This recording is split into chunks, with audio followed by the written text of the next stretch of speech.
Hello, everybody, and welcome to the reality show. Today I'm joined by Markham, Richard, and Jonathan. How's it going, guys? Well, thank Very you. good, thank you. Good. So, we've got a couple of topics today, but the main topic we're going to be covering is the recovery of these two hostages that took place, I think it was just last night, in an operation in Rafah. Um, and this is, of course, really lovely news in so many ways. There's been some really lovely photos that have emerged of these two guys being reunited with their family. Um, and there's been a lot of celebration from Israeli spokespeople, um, celebrating that these guys have been brought home, which is of course a lovely aspect of the story.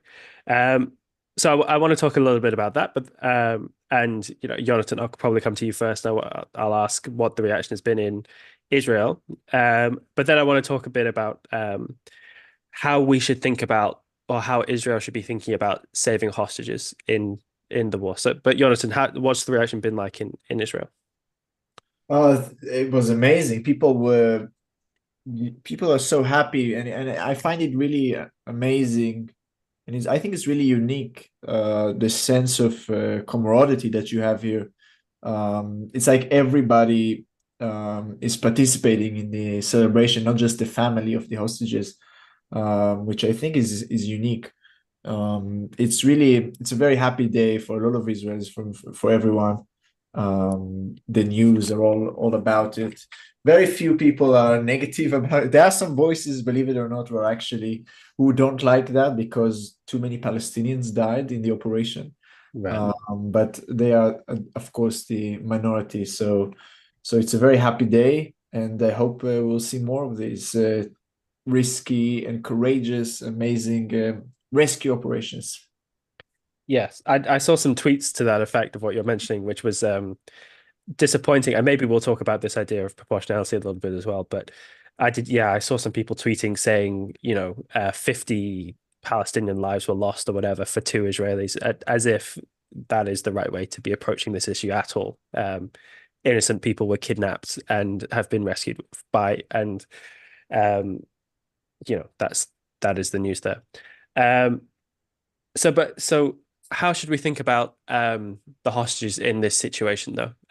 Because I don't want to poo-poo the achievement of saving these guys. That's really tremendous. And if I were in their position, that's obviously completely. I would want my own government to come in and rescue me, and that's completely appropriate. Um, but there's obviously a kind of conundrum in front of Israel. I guess a kind of moral conundrum, which is very difficult. Which is what's the proper attitude to take in terms of rescuing one's own citizens, because I can completely see the case for them prioritizing it, which is what I've seen a lot of the Israeli spokespeople saying, that we're going to save all of them, and we're not going to stop until we Yeah. bring them all home. Um, and that's that seems kind of appropriate in the sense that if a government is there to protect its own people, that does seem what it should be doing. But then at the same time, unfortunately, the hostages are kind of a weapon which Hamas has deliberately taken to hold Israel, um, you know, um, on a leash for. Um, is that something people are talking about, and how do you think about it? Yeah, it's the main public debate, and it's what the opposition are. The opposition, for example, are arguing for the other way around it. So that's what's splitting people these days. It's not left or right. Is what comes first? Are we first going to eliminate Hamas, or are we first going to release the hostages? Which means cutting a deal with Hamas. So yeah, people are always discussing it, and I think first we need to really understand what that means, and I think people are right when they're feeling that there is a contradiction, and because there is a contradiction, the Netanyahu government has said that it plans to achieve all these things together, which, as we've seen today, is actually a testament that maybe it's right, but it's not really possible to do it with everyone. And the security minister said that, the defense minister, Gallant, said that today, that don't expect everybody to be released like that. So we need to, first, I think Israel has to eliminate Hamas, has to conquer Gaza, because we don't want more of these things to happen. We don't want more hostages to be taken. And every time we concede, we are encouraging them to do more of it. We're encouraging them to capture more Israeli citizens because it's worth their while. So I think that's the moral way that we should go towards. Now, there's a lot of pressure inside Israel. The families of the hostages, everybody, and granted, this is an extremely terrible situation that everybody is in here, and people want to see their family back, and they don't care. The whole world can go to hell, but they want to see their family, and you can understand the emotional aspect behind it, but still the you cannot sacrifice the present for the sake of the future, which is what they're essentially asking. They're asking that we give all the way all to all the demands of Hamas, no matter what, and that's what Lapid says we should do. The main opposition to this government, he says, let's concede, let's do everything, and from that aspect, I'm actually I agree with Netanyahu that the way he's handling it, I think is probably a pretty good way of handling it, because the pressure is so great from every direction. And I guess that's why I had to say we're going to do both. So I think that's actually a positive aspect of this government, that with the fact that we're still going, fighting, going to now move to Rafah, the last bastion of Hamas, and still doing these operations, which I think is the right way of going about the hostages. You have to do everything you can militarily to release them, nothing politically, no deals, no diplomacy. We don't, and I think it's good. Sure. Marco and Richard, what was your reaction to this story? Yeah, I think Jonathan has covered it largely, to be honest. It's a very, very emotional issue, especially if you're one of the friends or family of the hostages which are still in Gaza held by Hamas. And of course, this is an unusually successful and joyous moment, because a military operation effectively managed to release two people. But this is unfortunately just a fluke. I mean, you cannot keep sending soldiers into the ground surrounded by Hamas fighters in order to hope to save some hostages. We know that probably 30 of the hostages are lost anyway. So you cannot, as Jonathan said, you cannot keep sending people in and effectively allowing for a situation where if the Hamas people keep kidnapping innocent Israelis, they will get away with it and they will get something out of it. The repellent thing is that you know, talk about the opposition to the government in Israel, but actually Israel is fighting the whole world. Look at that clown of our foreign minister, David Cameron, and they live in dead in the White House. They're all trying to force Israel in a position where they have to give up and effectively accept the terms of the people who first of all went into Israel to kill and kidnap people. And they want Israel to give in to this kind of people. That's just beyond belief, to be honest. And something else that to me the story highlights is that these two hostages, the two Argentinians, were held in a flat in a residential area, and the people who keep saying that the people in Gaza are not Hamas. I mean, how many more proof do you need? Will you finally realize that every single person in Gaza is Hamas? Yeah, I mean, my reaction was it's great to see such a morale boost, especially with some of the previous stories that have come out, and of course the unfortunate incident when hostages were inadvertently shot by the IDF. Obviously, this is a different case, and this is a successful mission, and this is to be celebrated, absolutely. And of course, it's to be celebrated because this doesn't give a PR boost to Hamas at the same time.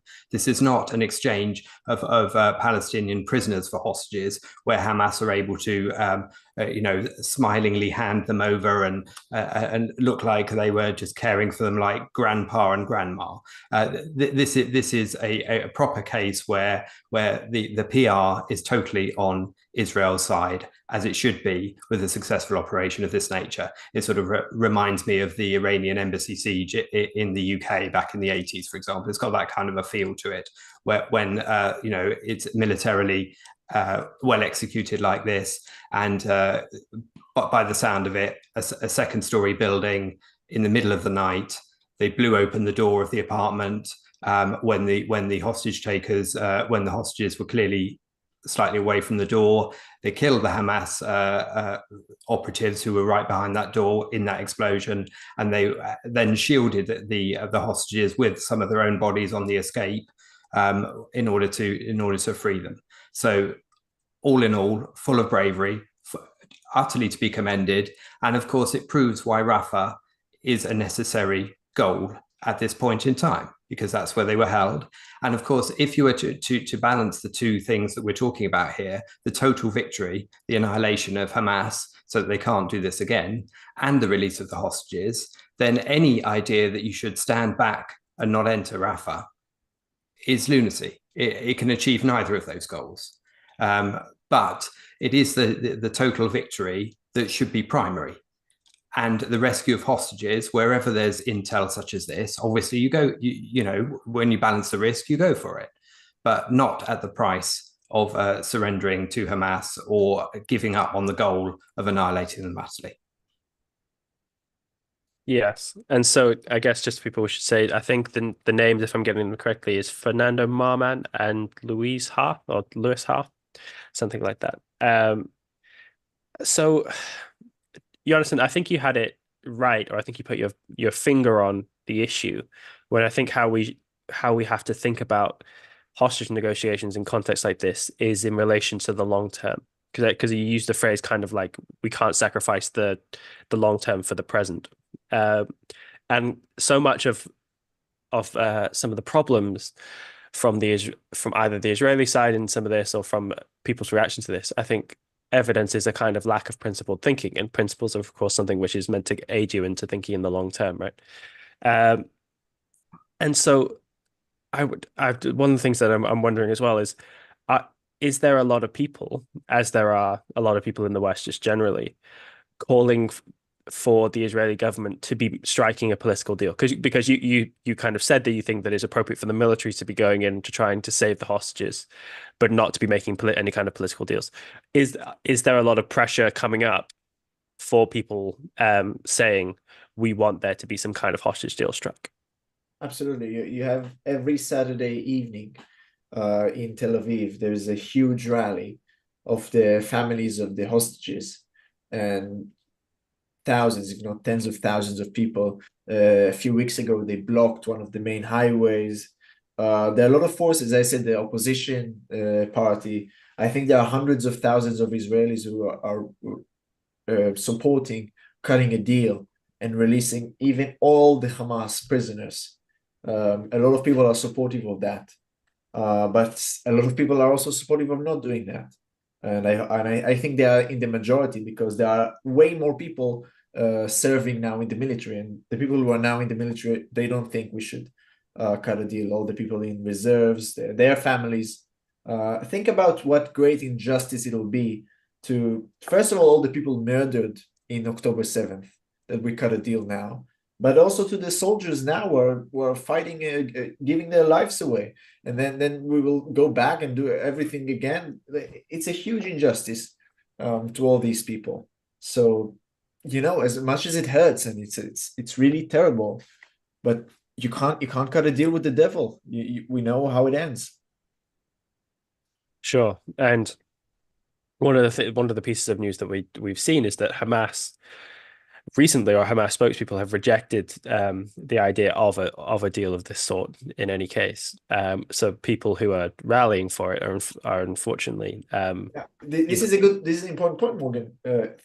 Throughout Israel's history is filled with us wanting to cut deals with our enemies, and our enemies saving our asses because we agreed to all their demands. To Arafat, Rabin agreed to give him, what was it, 90% of everything. Barak, I think it was Barak, he offered 90-something% of the entire West Bank, and he refused. Arafat refused. So thank thank I don't know who for having these people as our enemies, because if they were a bit smarter and a bit more forward thinking, then we would have been in a much worse situation decades ago. Hmm. And as you say, the effort to strike a deal acts in a sense only really as an incentive to continue this kind of action in the future. And no doubt, if this iteration of the conflict were to end without the complete destruction of Hamas, no doubt when it were to break out again in a few years' time, what you would see presumably would be tremendous efforts to take more hostages because they've seen that it can really work. Yeah. I've heard one commentator say today that the more people show up at these protests in Israel, the higher the price Hamas asks for us to pay. And I think it's true. Yeah. And just in a sense to get perspective for the listeners on just how bad, in a sense, some of these swaps kind of end up being, the guy who's, kind of leading Hamas on the ground at the moment, Yahya Sinwar, was an Israeli prisoner in 2011, I think it was, when he was swapped amongst, was it hundreds or thousands of prisoners for around 1,200 prisoners. Yeah, for the Israeli soldier Gilad for one soldier. Yeah, Gilad Shalit. And of course, again, it's a great thing for him to come back. It's not like his, and of course for him, his life is tremendously valuable, and it's understandable for his government to want to get him back. But in giving him back and doing the swap, they gave back the person who is now the leader on the ground of Hamas. They even, I heard the idea that he had brain cancer whilst he was in the Israeli custody, and an Israeli soldier saved his life from brain cancer. So right, there's a real example of Rand's idea of the sanction of the victim, because from goodwill and a desire to save their own soldier, the Israeli government at that time has basically facilitated their destructor. Yeah, in a way that is so even in the smaller things, in giving them electricity, giving them water, giving them food, in everything. Yeah, it's the worst kind of altruism. It's sacrificing an entire nation for its worst enemies. Yeah. And so, Marco and Richard, I wanted to come back on one of you said something which I thought, which might be true, but I wanted to probe it just a bit more. One of you said that the PR was on Israel's side, and I wanted to just reflect on whether that was truly the case, because there's a way in which that's obviously true, in the sense that people like a humanitarian kind of victory, and bringing back the hostages kind of represents that. But then at the same time, it seemed to me that lots of people in the West who have been very vocal in their criticism of Israel when Israel's either has acted mistakenly or done something wrong, like, so for example, the killing of the two hostages before, the people who were very quick to decry the IDF as being kind of bloodthirsty killers who are just so interested in murder that they'd kill their own people, seem to have been very quiet in praising the IDF here for wanting to go and save innocent people, right? And so do you think this would change anyone's mind, or convince people that the IDF is more humanitarian? Because I suspect not. No, I don't think it's got any impact in that sense. I think that the difference for me is seeing hostages reunited with their families, and the moment that is filmed when they're reunited has such a secondary taste to it when it comes from conceding to Hamas demands. When it comes, in this case, from going in and killing Hamas operatives and freeing the hostages that way, then obviously there isn't that distasteful second feeling going on. You're seeing. Then I want to see the pictures of the hostages reunited with their families. I want to be able to celebrate life reunited, as opposed to life reunited at the expense of Hamas generosity or Hamas special offer of a deal. That's the distinction I would want to make. I don't think the fact that people are quiet about the IDF having a successful operation reveals their own dubious moral thinking in the first place, as almost every word that such people say does.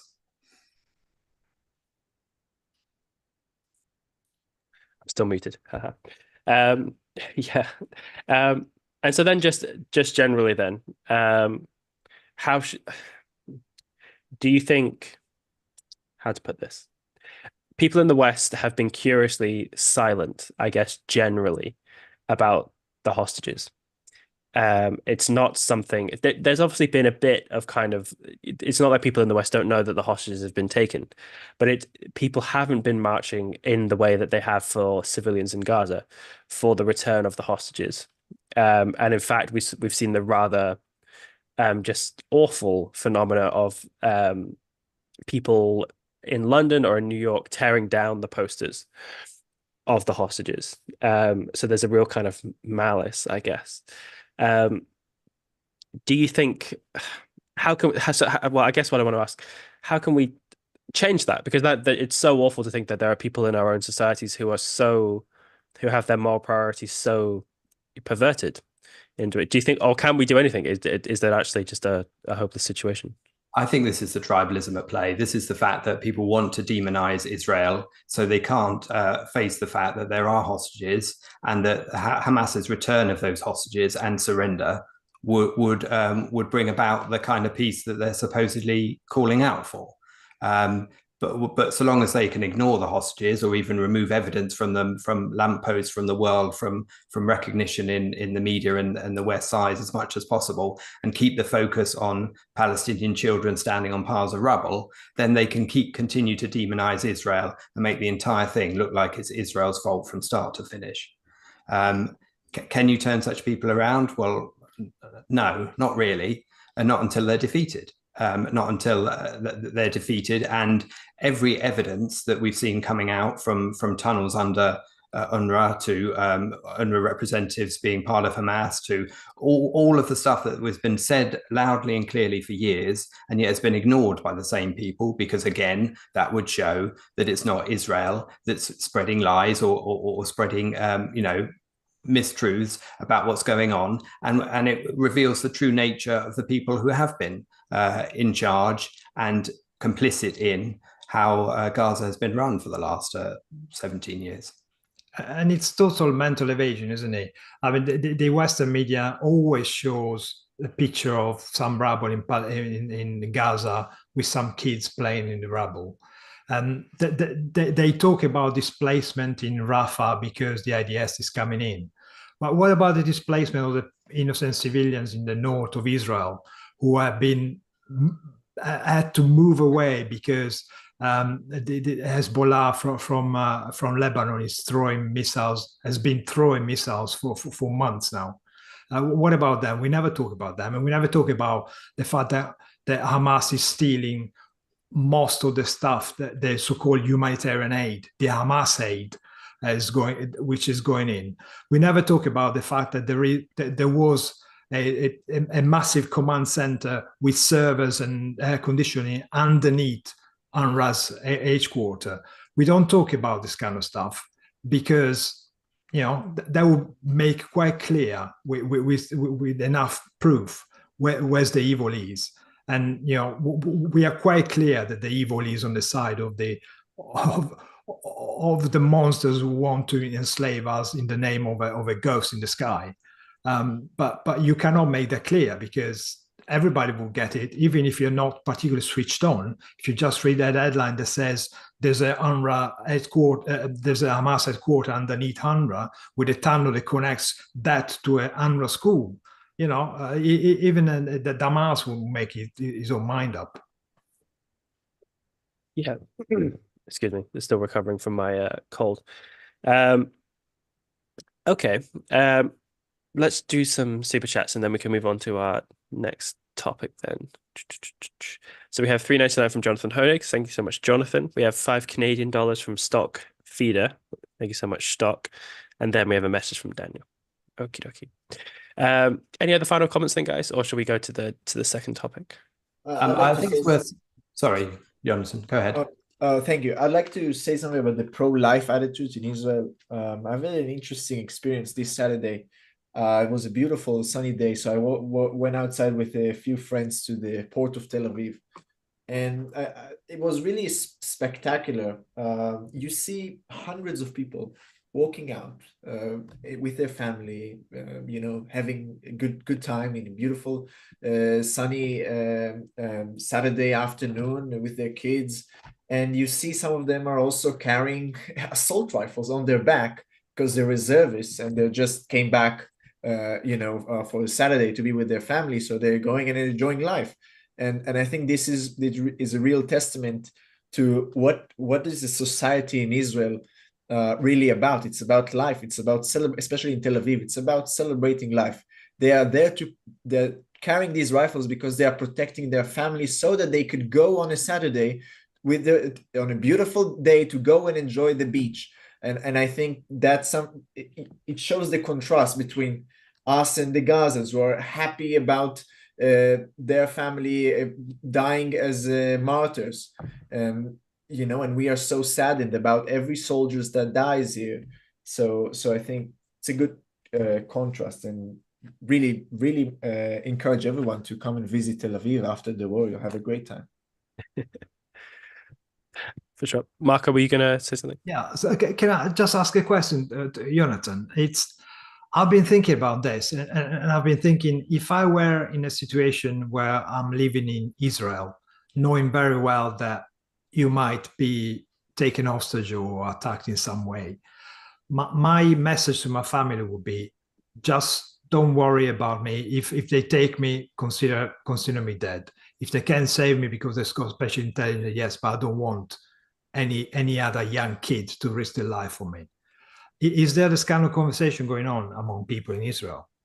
There are some interesting letters that they've been reading there of soldiers who prepare their final will, and they've been reading some of these letters in the news, and some of them are really moving. For example, I remember someone said that don't send other soldiers to die to rescue my body if they take my body. I don't want more people to die. And also a few families commented on that because these things happen.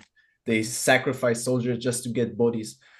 So a lot of people are like that, and a few families as well are not in favor of cutting a deal at all costs. So it's mostly on the hostages families. In the soldiers, they are more towards not sacrificing. But there's so many different people, so it's hard to say for sure. In general, I mean. Is there any, can you draw any conclusions from the people's political persuasion as to whether they're more likely to hold that attitude or not, whether they're on the left or the right? So talking about left and right, I think is generally not applicable to this situation. So they were all in favor of eliminating Hamas, I think. At least for that, everybody's in favor of that, even the leftists. Now the question is what are the costs? What about the hostages? That kind of stuff. But everybody, they want to be safe. They want to live their lives. Even the worst, even woke Tel Avivians who are very, very leftist, they still want to be safe in Tel Aviv and drinking their soy lattes. So you have that sentiment, I think, all over Israel, that pro-life attitude. They don't want to die. These are people who want to live their lives. Mm. Daniel just posted a quote from the mother of a hostage, from the mother of one of the hostages who was shot by the IDF soldiers. And it says, I know that everything that happened is absolutely not your fault and nobody's fault except that of Hamas. May their name be wiped out and their memory erased from the earth. I suppose that's some useful context, I guess. I would find it difficult, I have to say, if I were in the situation you kind of set up, Marco. I kind of hope I'd be brave enough to say the kind of thing that you said, but as much as it's frustrating, I could kind of understand in a way why these families are protesting every Saturday or whatever and doing all this kind of stuff, because it is just a terrible kind of playing off of people's sentiments.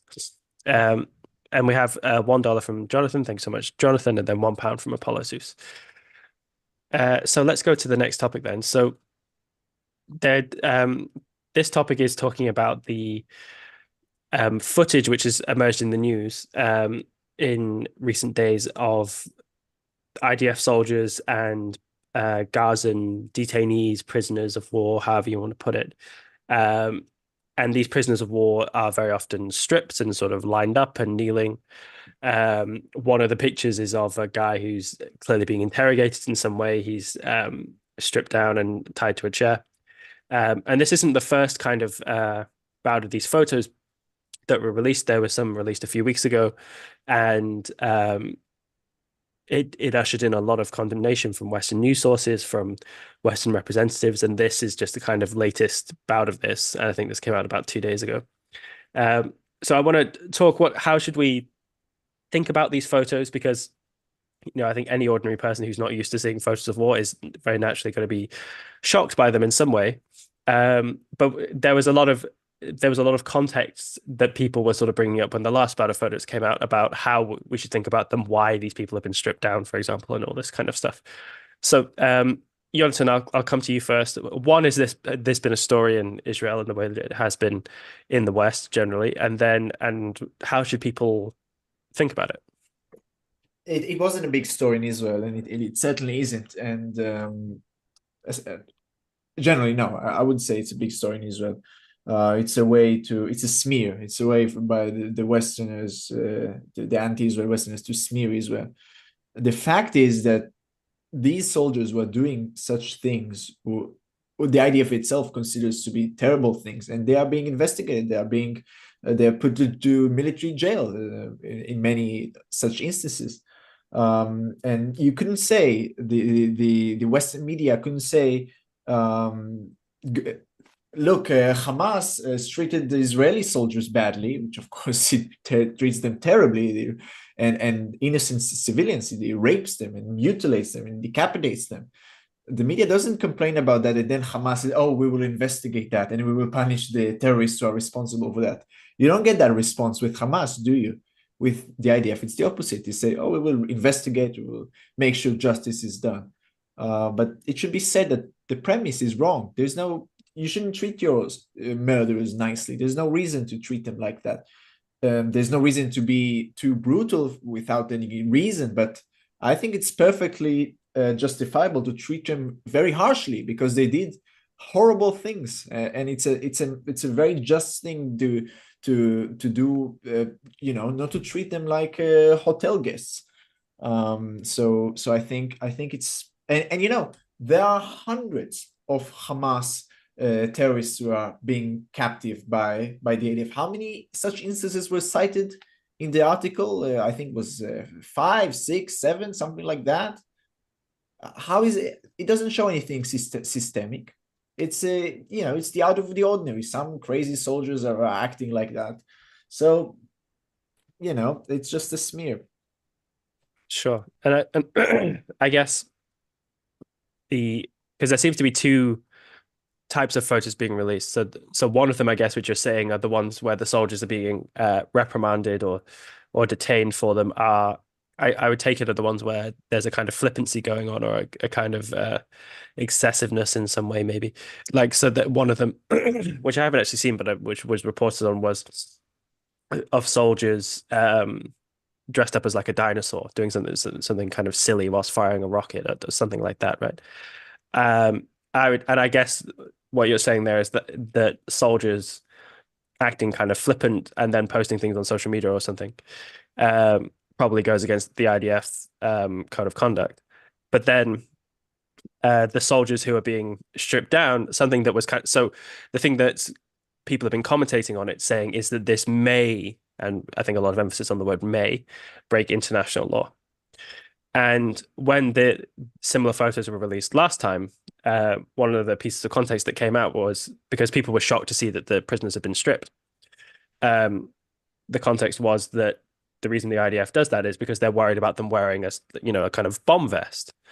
And if you think, and in that sense, that then of course makes a lot of sense. Yes, you would want to make sure that they're not carrying any weaponry or anything of the sort underneath. So I think that's something that people should keep in mind. But Marco and Richard, what did you make of all this? Yeah, well, first of all, let's make it clear: if they've done something wrong, they should be punished accordingly. If whether it's a settler, whether it's a soldier, and I have pretty good confidence that in Israel, whoever breaks the law is going to be punished in a way or the other. Now, there is a massive context drop here because all we see is a still image. Of course, we have kids that they're risking their life. They're at war. 18-year-old, 19-year-old, 20-year-olds. And yeah, they're going to do something stupid, and they always have a mobile phone in their hand. So they will take inappropriate pictures at the inappropriate times. And as I said, that should be dealt with accordingly. But the point is that we don't know from those images. We know that an image is not an argument. We don't know what's happening in those images. Could be just immediately after they've been asked to strip down in order to make sure they haven't got weapons. Perhaps they're just waiting for a new uniform to be put on. We don't know this kind of extent. And it really annoys me that people like the BBC does this kind of investigation. They use reverse image search in order to track down who posted these images. And that's fair enough. But did they do that on October 7, trying to find out who the murderous animals were and where they're living and where their home was, so it could be bombed straight away? No.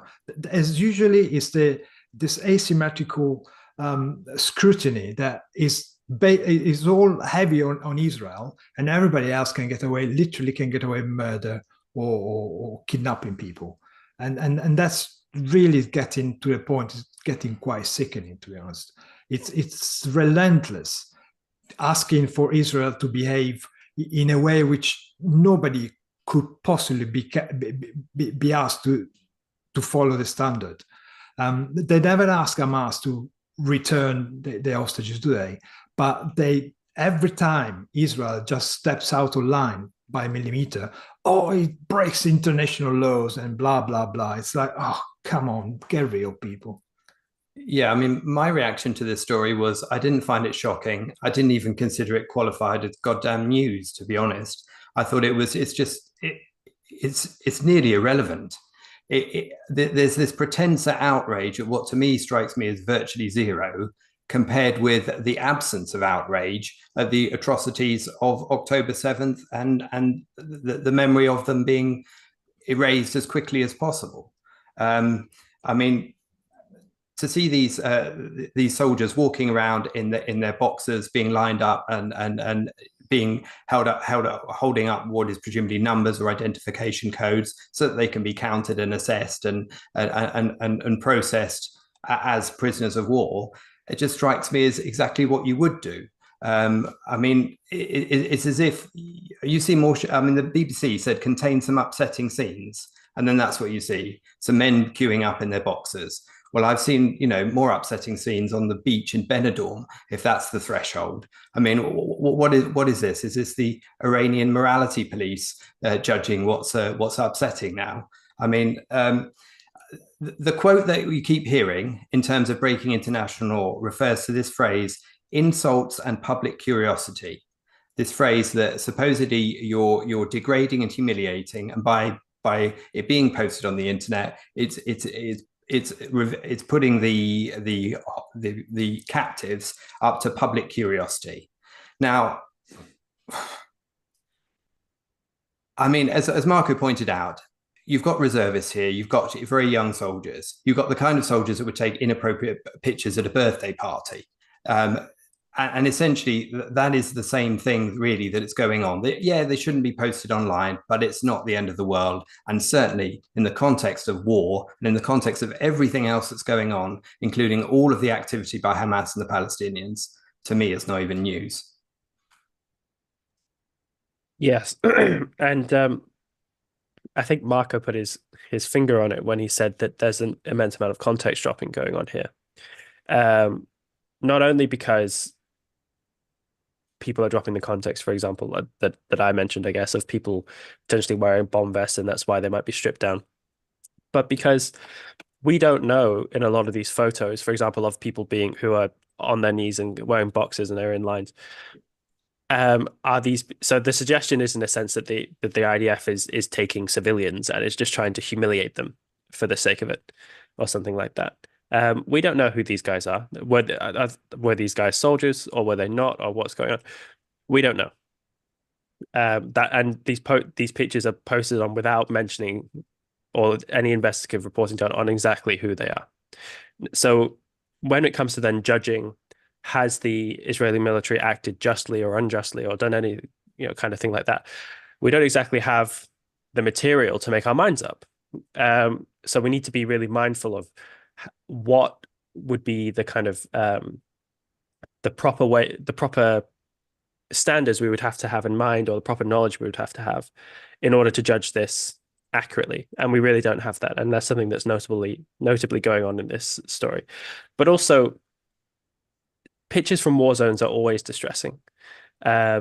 Pictures of people who have been killed are distressing. People who have been blown up are distressing, no matter what, kind of side they're on. It's visceral horror.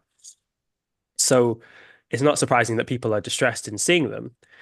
But when people have been taken prisoner like this, and people are kind of acting as if the IDF has done something really terrible in doing that, there was part of me that felt kind of like saying, well, it's not, this is war. It's not like what they could have done is killed them. What we're seeing is people who have been taken alive, in effect. And if these guys were soldiers, then that's very much an act of mercy by the opposing military to take them prisoner. So people, I think, just need to keep in mind that any picture that they're going to see coming out of this conflict, or of any justified conflict, is going to be really terrible, because that is what the nature of war is. But then I also want to talk a little bit about international law, because that was the big headline that's been plastered up around them, is that these pictures may be breaking international law. And so, Jonathan, what do you think of international law generally within the context of the conflict? Israel, of course, has been put on trial in the ICJ on the basis of international law in a way that's really disgraceful for the crime of genocide. So how do you think about it? Well, first of all, I agree with before I delve into it. I agree that we don't know all the particulars, and there's a fog of war and all of that. But we can talk about the general, which is what we're doing now with the international law. And I think it's very important that we don't concede the principle of international law. So the whole conversation it's irrelevant. Did we treat them badly? Well, it's irrelevant if we don't concede that we agree that there's such a thing, that the idea of an international law holds any moral grounding. If we dismiss that, then there's no BBC article. It's irrelevant. So I want to answer your question about international law by asking, did the international law help the people of Be'eri? Did the international law help the people of Auschwitz? Did the international law do any good to any innocent Israeli civilian in history?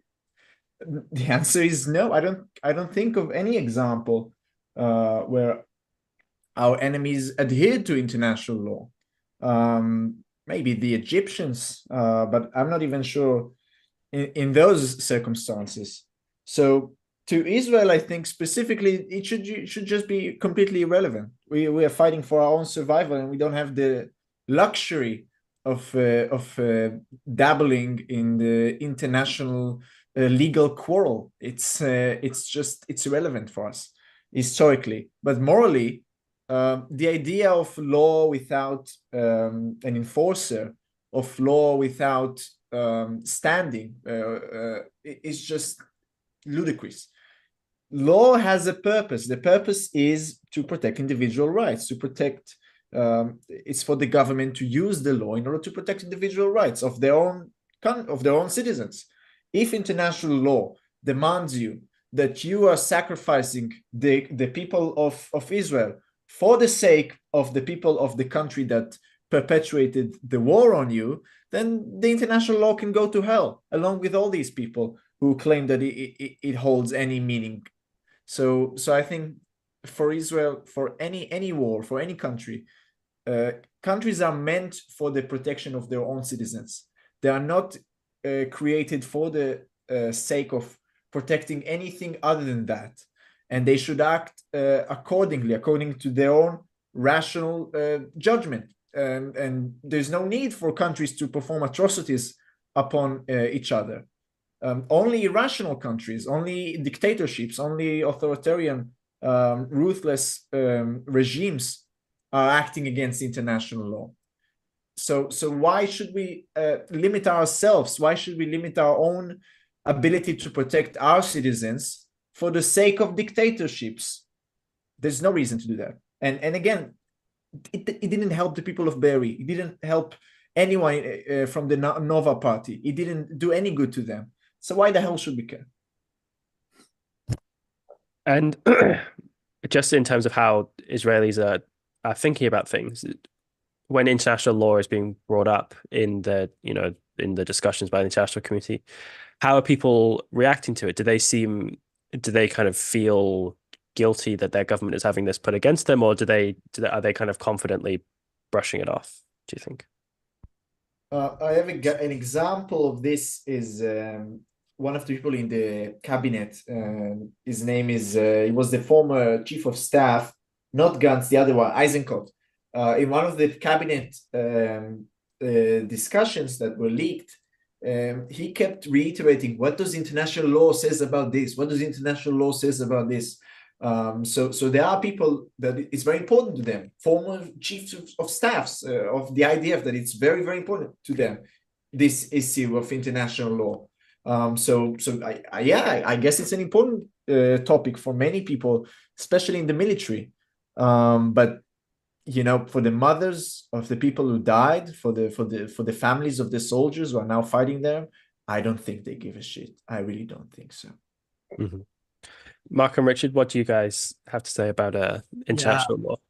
I love this one, international law. How many international laws has Hamas and most of the Muslim countries are breaking every day, every single day? And how many people are pointing this out?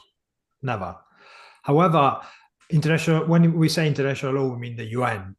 We know what the UN is. It's a hodgepodge of dictatorship, failed institutions, and lots and lots of corruption. Again, UNRWA just for one. So what do we expect to come out from this apart from more and more corruption? And again, this BBC article that we're talking about mentioned that most people were stripped up to their underpants. Most people means that some people weren't. Women weren't stripped. So even the way it's presented, it doesn't even stand up to this this attempt to smear at Israel. And to me, okay, we don't know what's happened in the picture, but we know exactly what happens with the press.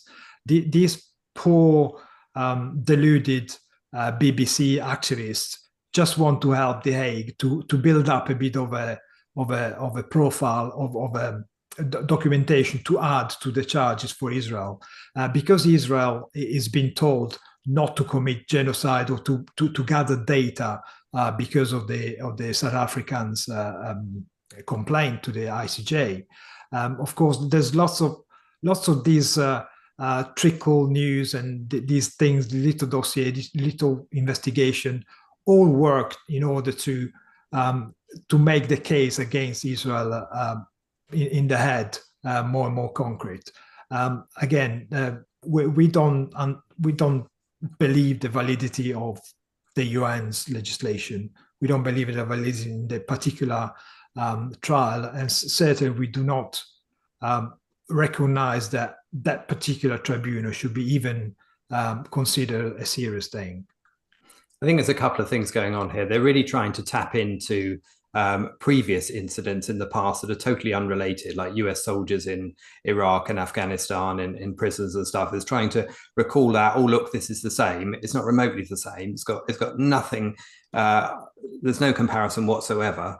And I think it's attempting to say, if we can't paint Israel as the dreadful aggressor in this. We'll at least try and balance it out with a bit of grey on both sides. Oh, look, there's a bit of less than perfect, activity here. Therefore, we can besmirch Israel and equate them to Hamas and go, well, they're all grey and bad, aren't they? They're all on the same level. They all need telling off, and that's a shallow attempt.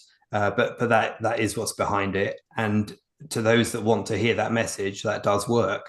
And there are too many of them that want to hear that message. I mean, we've been talking about Lord Cameron, but even the stuff that the EU today came out and said that they want to continue funding UNRWA.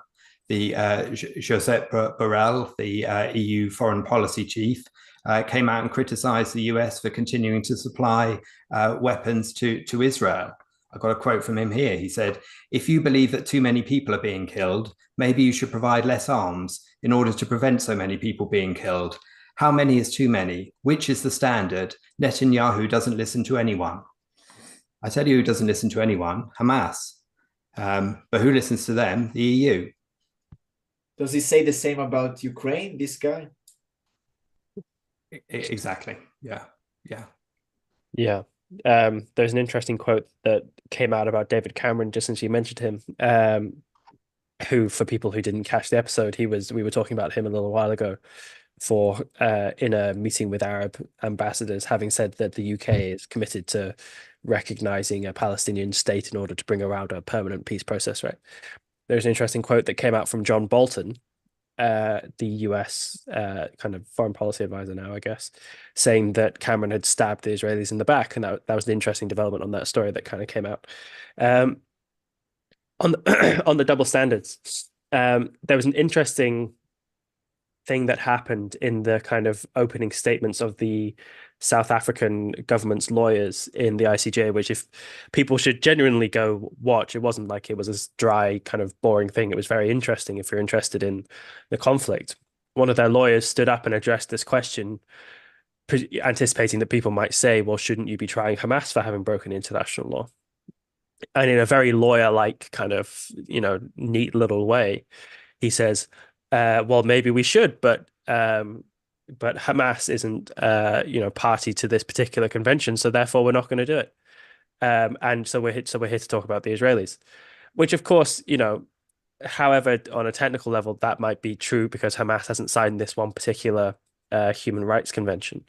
It's just a neat little way to get out of saying that, look, no matter how much the real criminals in this picture are this terrorist organization, we're going to go after the Israelis.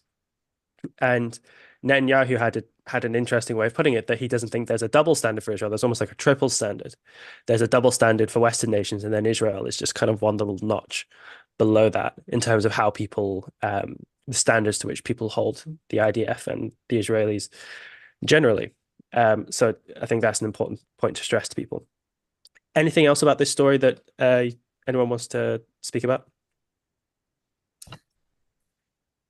I think on the Rafah issue, it's also the relevance of Egypt here. The fact that they're continually hearing there's nowhere for the Palestinians to go, and yet the border, Egypt doesn't open the border and allow them in. And Egypt has been already making noises about possibly voiding its long-term peace treaty with Israel as a means of twisting the Israelis' arm. That's the peace treaty signed when Carter was in the White House.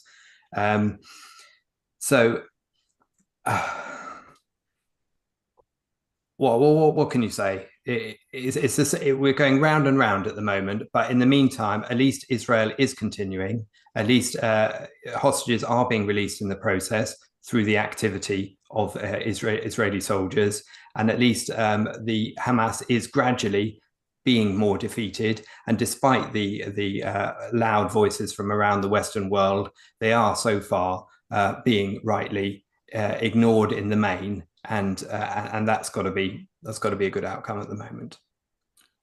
Hopefully, the follow-up of this situation will inform future generation of people who study or engage into foreign policies, and hopefully people will understand that if you don't have a principle that guides you, you cannot possibly hope to get anywhere by making things up as you go along, treating every single instance like new things, by appeasing the left, fighting on the right, and adding this thing to this particular instance, and treating every single conflict like it was a totally different, disconnected thing.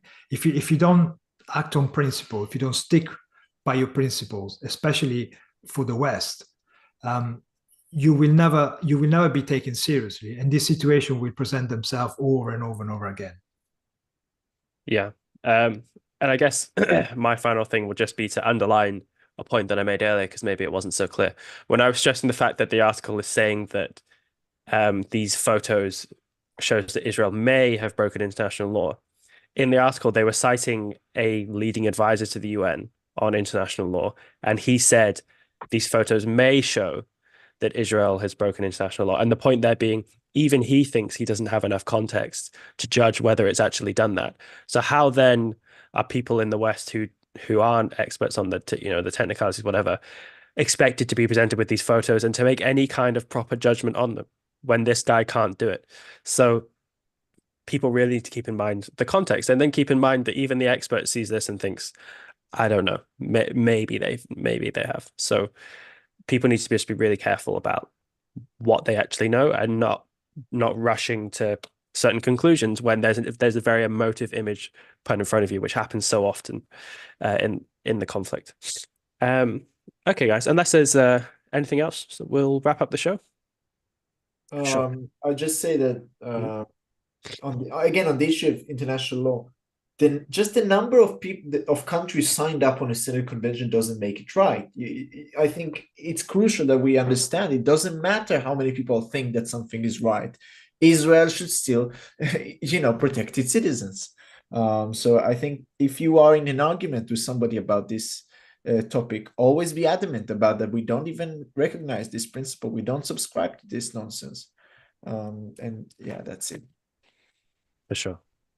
Okay, guys. Well, thank you so much for chatting with me today. We've got a new episode of the on our channel, The Briefly Objective, going up, and Daniel's just sent me the title of it. It is The Myth of the Palestinian Refugee, which is by James Valiant. That's going up presumably at 7 as per usual. Everyone should go check that out. Marco and Richard, I think, do we have social media for you guys in the description as well, where people can follow you or find you? No, we just express ourselves via the medium of The Briefly Objective. Yeah. Okay. Well, there are many videos you can check out. There you go. Okay, so you can find Mark and Richard's work on The Briefly Objective. And Jonathan, I think we'll have a link to your Substack or your Twitter probably in the description as well. Yep. Absolutely. So people can find Jonathan there. And thank you so much for watching, everyone. And we'll see you guys all tomorrow on The Reality Show.